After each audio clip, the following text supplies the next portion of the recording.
जोहार झारखंड। बहुत ही खेद और पीड़ा के साथ आपको सूचित करना पड़ रहा है कि हाय रे हमर सोना झारखंड। इस राज्य को बनाने में हमारे पूर्वजों ने खून और पसीना को एक कर दिया। इस राज्य को बनाने में हमने अपना सर्वस्व निछावर कर दिया और आज हमें क्या मिल रहा है? जान भी हमने दिया, जमीन भी उद्योगों के लिए हमने दिया और आज उन उद्योगों में एक मामूली नौकरी के लिए जान भी हमारी जा रही है। आज बीएसएल, जिसे पूरे भारत में, पूरे एशिया में जाना जाता है, जिस बीएसएल की स्थापना बोकारो जिला में आज से लगभग 50 वर्षों पहले की गई है। लगभग 33,000 एकड़ के आसपास जमीन का अधिग्रहण किया गया है और आम जनमानस की माने तो 64 मौजा 84 गांव विस्थापित हुए हैं, जिसमें 19 पंचायत तो आज भी ना नगर में रह गए ना गांव में रह गए। आज अप्रेंटिस के जो अभ्यर्थी हैं वो धरने पर बैठे थे नियोजन की मांग को लेकर, लेकिन उनका धरने में बैठना गांधी के देश में मानो अपराध हो गया। हम इस देश को लोकतांत्रिक देश के रूप में जानते हैं, मानते हैं और है भी। यह देश गांधी का देश कहा जाता है, जहां लोग अनशन धरना के माध्यम से अपनी मांग को शासन प्रशासन तक पहुंचाती है।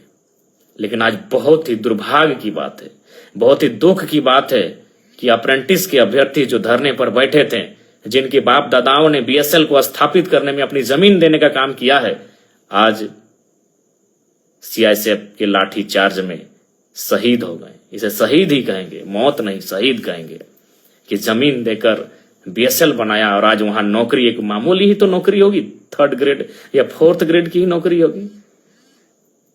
आज सीएसएफ के भी कर्मियों ने, सीएसएफ के जवानों ने क्रूरता की हद को पार कर दिया। आज दर्जनों बार मेरा सीएसएफ के जवानों से सामना हुआ है, जब मैं किसी आंदोलन में भाग लेने गया हूं और सामने सीएसएफ के जवान पहरेदारी कर रहे हो, मैंने उनसे कहा कि ड्यूटी कीजिए, इस वर्दी में जो गर्दी है उसके भीतर एक हृदय है, एक मानवता है, उसका भी ख्याल रखिए। यदि लाठी चार्ज करने की नौबत आए तो पांव में लाठी चलाइए, सीधे सर पे लाठी। वो आतंकवादी नहीं थे, वो अभ्यर्थी हैं, अप्रेंटिस के अभ्यर्थी हैं। उनके बाप दादाओं ने जमीन दिया है। सीएसएफ के जवानों, जिस कारखाने की पहरेदारी करके, जिस कारखाने में आप ड्यूटी करके पगार और पेमेंट ले रहे हो ना, जिससे आपकी पत्नी अच्छा कपड़ा पहन रही है, आपके बच्चे स्कूल में पढ़ रहे हैं, जिसको आपने जान से मार दिया ना, उनके बाप की जमीन पर है वो। आप उनके बाप की जमीन की निगरानी करते हैं और खाते हैं, और आप उनको लाठी मार के जान ले लेते हैं। इतना क्रूर कैसे कि आप ड्यूटी की ट्रेनिंग ड्यूटी करते करते क्या आप संवेदनहीन हो गए? आपने अपनी संवेदना को खो दिया है सीएसएफ कर्मियों। इतनी क्रूर व्यवहार कैसे कर सकते हैं आप? खैर, जिसने भी सीएसएफ खुद, जिस जवान ने लाठीचार्ज किया है उसे बर्खास्त करे, सीएसएफ के जो आला कमान है, पदाधिकारी हैं, और नहीं तो ये आवाज राज्य में नहीं देश स्तरीय व्यापक आंदोलन का रूप ये धारण करेगा। और मैं आज विस्थापितों से हाथ जोड़कर प्रार्थना करता हूं, मैं एक विधायक की हैसियत से नहीं, मैं एक झारखंडी बेटा होने के नाते आपसे प्रार्थना करता हूं। 64 मौजा 84 गांव, पता नहीं 64 मौजा 84 गांव संख्या 65 है, 66 है या 84 की जगह 86 है, हमें नहीं पता एग्जैक्ट, क्योंकि हम तो चाची से आते हैं। लेकिन हम लोग बचपन से सुनते आए हैं 64 मौजा 84 गांव के लोग विस्थापित हुए हैं। आज तो कम से कम एक हो जाओ, एक बेटे की बेरहम मौत को देखकर तो एक हो जाओ।